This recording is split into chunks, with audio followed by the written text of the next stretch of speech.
And Hive Marketing is this construct that we've developed to really explain how to strategically use social media. Because I see a lot of hospitals, in this case, jumping into the world of social media. You know, they're starting Facebook groups, maybe they're blogging, they're flirting with Twitter, playing with that. But I don't see a lot of strategy behind what people are doing. And it's such a powerful tool. You know, these social media platforms are incredible. So what we try to explain with Hive Marketing, is the idea that you can bring people together into the Hive, into the social network. These are usually people who are really passionate about your organization. They're supporters of your brand. You bring them together, you feed them great information about your organization that reaffirms their decision to support you and empowers them to go out and tell your story. So they're like bees leaving the hive. They go out into the community and become your best marketers. And as I said in the presentation, you know, that's marketing money can't buy. Think of the number of grateful patients and their families and friends who come through a hospital in a year who would love to have a way to continue that relationship.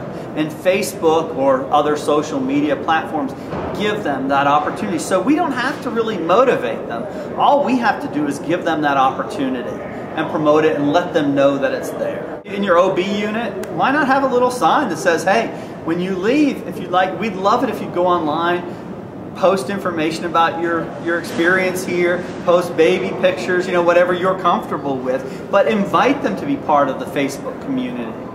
I think employees are definitely a huge opportunity. We've seen it. I used the example today of Lexington Medical Center.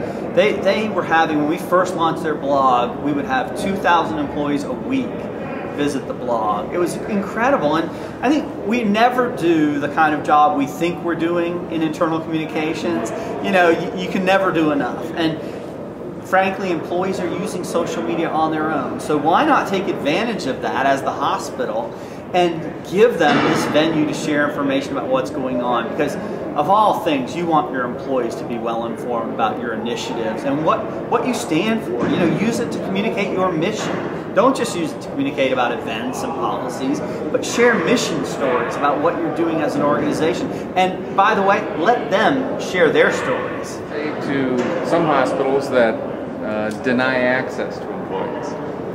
I understand why they do it, and there's been a ton of fear surrounding social media from day one among C-suite folks at hospitals, but I think it's ridiculous, honestly. I mean, your employees are going to get on social media when they get home. They probably can access it from their phones while they're at work.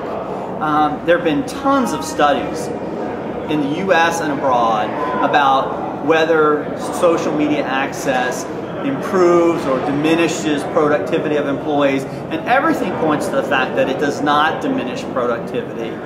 It's a lot like the telephone. I mean, people have to stop thinking about social media as some special class of communication that's just been invented.